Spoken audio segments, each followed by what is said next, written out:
In the Middle Ages, marriage was far more than a romantic union.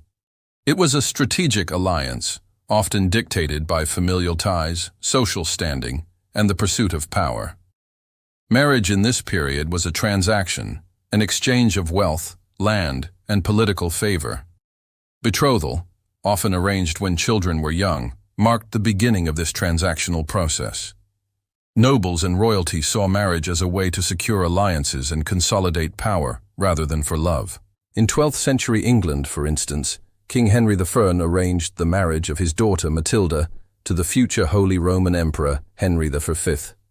This union was less about affection and more about securing dynastic continuity and power. Betrothal contracts were carefully negotiated, specifying dowries, responsibilities, and familial expectations. These unions were often strategic, strengthening alliances between families, not individuals. As marriages were seen as necessary for procreation and the continuation of family names, the personal feelings of those involved were often sidelined in favor of political and economic considerations. In Italy, particularly during the 14th century, betrothal contracts were highly formalized.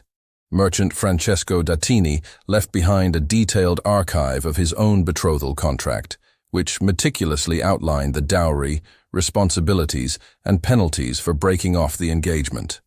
This document provides a glimpse into the pragmatic approach to betrothal and marriage during the Middle Ages. For noble families, these unions ensured that power structures remained intact, with many marriages occurring between families of equal rank to avoid upsetting the social hierarchy. During the Middle Ages, dowries and bride prices played significant roles in matrimonial negotiations, both among royalty and commoners. Dowries, often composed of land, money, and goods, were essential for securing a marriage. Eleanor of Aquitaine, one of the wealthiest women in Europe during the 12th century, married Louis VII of France with a vast dowry that included the region of Aquitaine. The marriage was a political maneuver, as the dowry strengthened the bond between the two families, and Eleanor's landholdings significantly altered the political landscape of Europe. Among commoners, dowries were also crucial, though the wealth involved was considerably less. In medieval England, the Domesday Book recorded the dowries of ordinary families, often including livestock, land, and personal possessions. These dowries were a family's way of securing their daughters' futures and ensuring stability in the absence of modern financial systems. Dowries also provided security in times of calamity, offering a buffer against misfortune. Bride price, a custom in parts of Eastern Europe, was another form of payment where the groom's family paid the bride's family for her hand in marriage. This practice reflected the societal norms of the time, which viewed women as both a means of strengthening family ties and increasing wealth. In the Byzantine Empire, Emperor Constantine VII documented the importance of the bride price in his writings, showing how it symbolized not just the exchange of wealth, but also the social value of the bride. While medieval marriages were often politically motivated, the concept of courtly love emerged in the 11th and 12th centuries. Originating in the Aquitaine region of southern France, courtly love was a romanticized ideal where knights would pledge their service to a lady, performing feats of bravery and valor to win her favor. Courtly love was characterized by unrequited affection, often existing outside the bounds of marriage. It was more about devotion and admiration than physical consummation. The concept of courtly love is exemplified in the tragic tale of Tristan and Isolde, a story that became emblematic of this form of love. Their love was forbidden, but it transcended the physical realm and became a symbol of passion and devotion. The poet Dante Alighieri also explored courtly love in his work La Vita Nuova, where he elevates his love for Beatrice to a spiritual level, presenting it as a form of worship. However, for the majority of people, love in marriage was much more practical. Among commoners, marriages were based on compatibility, mutual respect, and the need to support one another. Courtship among common folk was characterized by shared labor and responsibility, and love was born out of these practical needs rather than lofty ideals. The Church's influence also began to shift marriage toward a more affectionate union, as it emphasized mutual consent and emotional connection in later years. In the tapestry of medieval society, one of the most striking and controversial aspects was the age at which individuals were typically married. While the Church set minimum ages for marriage, 12 for girls and 14 for boys, the reality was often far more complex, especially among the nobility. Marriages were arranged when children were young, often before they reached adolescence, with political and familial considerations taking precedence over emotional maturity. For example, Isabella of Angoulême, the daughter of the Count of Angoulême, was betrothed to King John of England when she was only 12 years old. This union was not a romantic alliance, but a political maneuver designed to consolidate territories and strengthen royal power. Isabella's betrothal marked the beginning of a significant historical event that altered the balance of power in Europe. Though her marriage to John was strategic, it did not spare her from the complications and struggles that would follow. In southern Europe, early marriages were more common among the nobility. Young girls were often married off to secure power or to protect family interests. It was not uncommon for girls to be betrothed as infants and married in their early teens. In contrast, in the northern regions like Scandinavia, marriages typically occurred when individuals reached adulthood, often in their mid to late 20s, after they had gained economic independence and the means to support a household. This disparity in marriage ages between regions was not just an arbitrary cultural norm, but a result of varying economic, social, and political climates. Early betrothals in the southern parts of Europe were primarily driven by strategic and familial concerns, while in the north, individuals had the time to gather the resources necessary for marriage before committing to such a union. Interestingly, the age difference between married couples often reflected societal structures. It was customary for men to be older than their brides, and in some cases, the disparity was significant.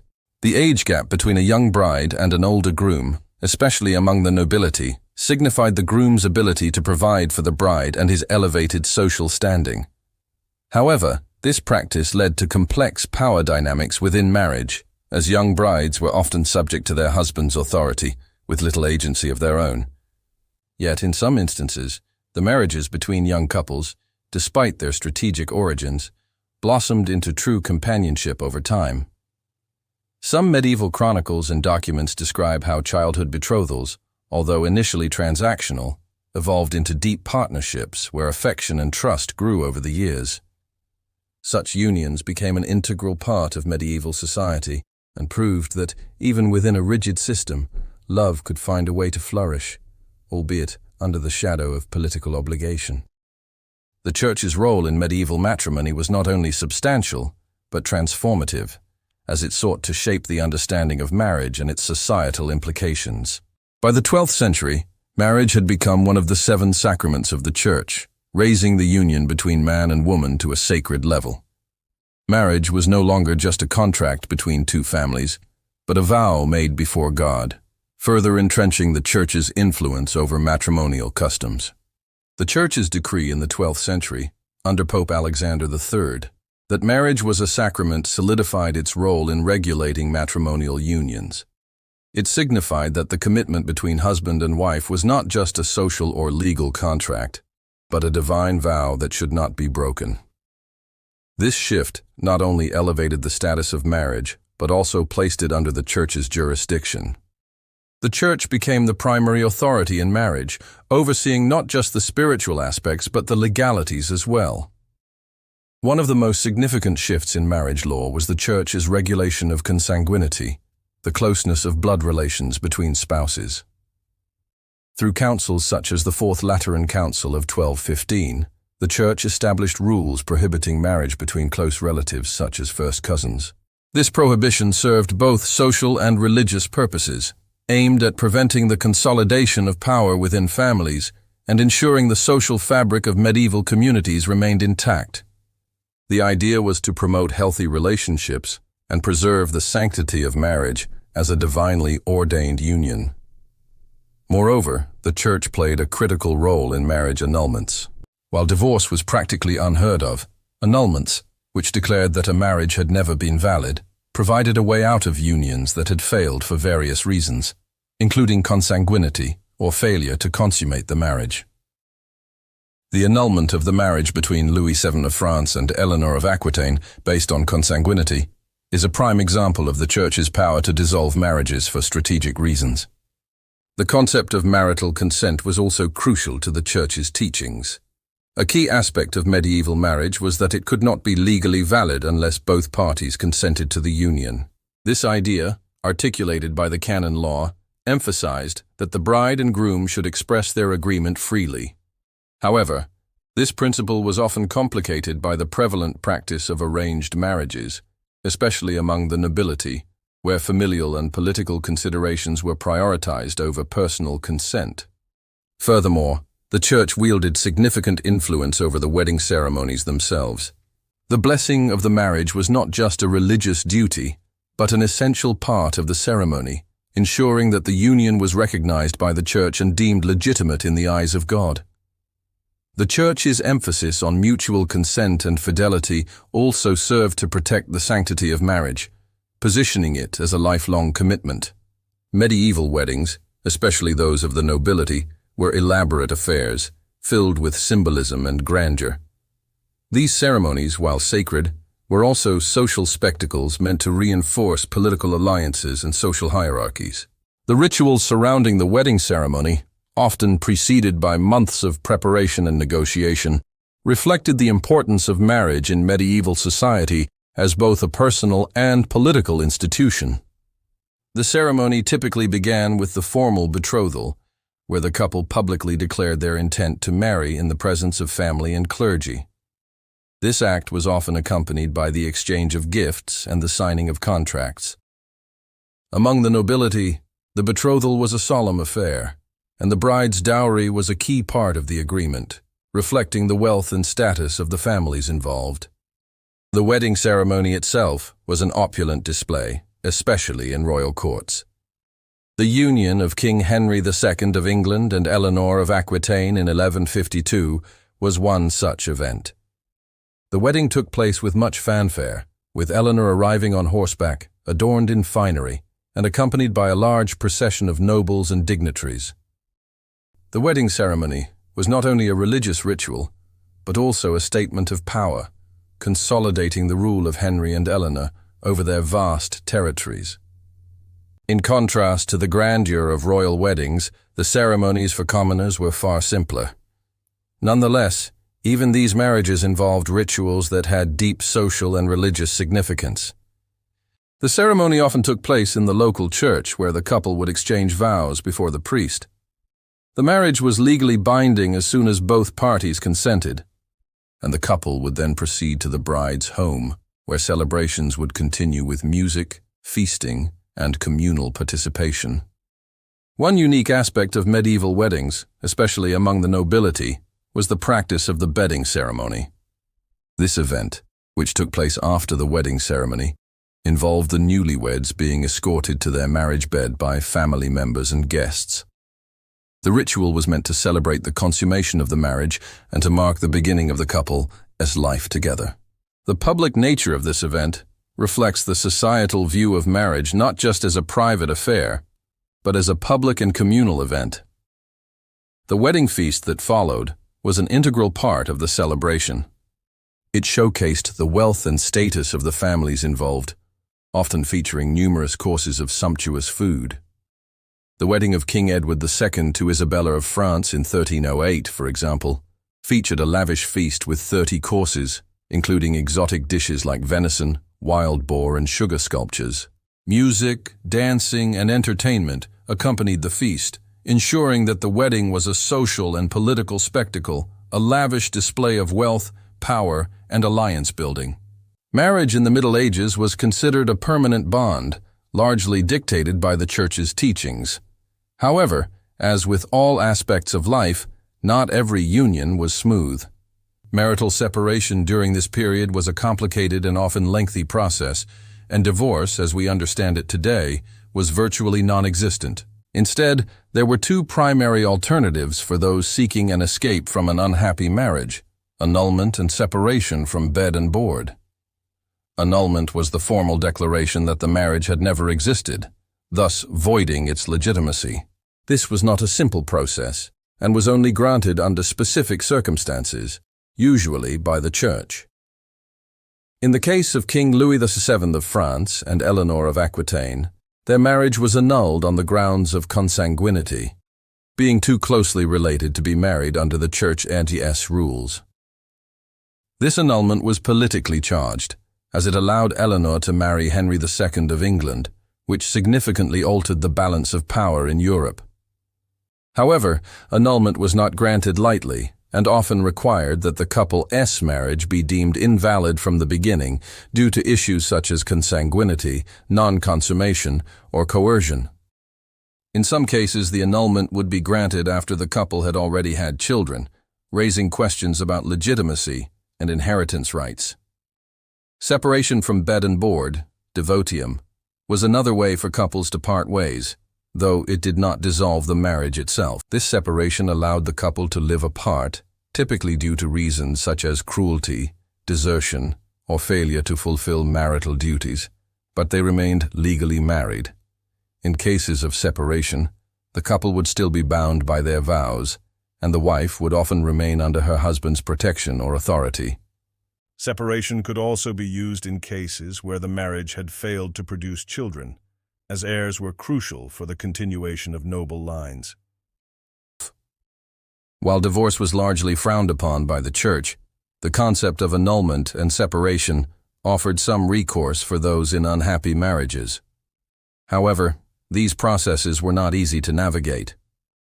The Church's involvement in both annulment and separation meant that couples had to seek approval through legal and religious channels, often dealing with bureaucratic obstacles. Despite these challenges, these practices highlight the complex relationship between church law, societal norms, and marital affairs during the Middle Ages. Medieval marriage was often seen as a strategic game of power, wealth, and alliances, particularly among the nobility. Marriages were not just about love or affection. They were carefully orchestrated affairs meant to consolidate power, forge alliances, and ensure the survival of family lines. These unions were not just personal choices. They were chess moves made on the political stage, with the goal of securing influence and wealth. A prime example of this is the marriage between Isabella of Angoulême and King John of England in 1200. Isabella, barely a teenager at the time, was married off to John as a political maneuver to strengthen his claim to the territories of Aquitaine. Her youth, however, did not prevent her from becoming a central figure in the political machinations of the time. Isabella's betrothal was less about love and more about the consolidation of power, showcasing how marriage was often used to secure land, resources, and alliances. Similarly, the marriage between Isabella of Castile and Ferdinand II of Aragon in 1469 was one of the most significant power unions in medieval history. Their marriage was not just a romantic bond, but a union that merged two of the most powerful kingdoms in Spain, laying the groundwork for the formation of a unified Spain. This marriage resulted in the consolidation of Spain's territorial control and the beginning of the Spanish Empire, marking an era of exploration and expansion. The nobility were not the only ones who used marriage as a political tool. Wealthy merchants also understood the value of marital alliances. The marriage of Alice de la Pole, the granddaughter of the famous poet Geoffrey Chaucer, to Thomas Chaucer, a merchant, was an example of how commoners could use marriage to climb the social ladder. Through such alliances, wealthy families could forge connections with nobility, ensuring a secure place in society. Even women in the Middle Ages, who were often seen as pawns in these matrimonial games, found ways to exert influence. Eleanor of Aquitaine, for example, was a powerful figure who skillfully maneuvered through the political landscape of medieval Europe. After her marriage to Louis VII of France was annulled, Eleanor remarried Henry II of England, becoming Queen Consort of England. Her marriage to Henry not only solidified her own power, but also had a profound impact on European politics, as it brought the vast and wealthy region of Aquitaine under English control. Marriage, in the Middle Ages, was more than just a union of two individuals. It was a tool used by both men and women to gain power, secure territories, and ensure social standing. The political nature of medieval marriages created a web of alliances and conflicts, where each union had far-reaching implications for the future of kingdoms, empires, and entire regions. The strategic use of marriage as a political tool would shape the course of European history for centuries to come.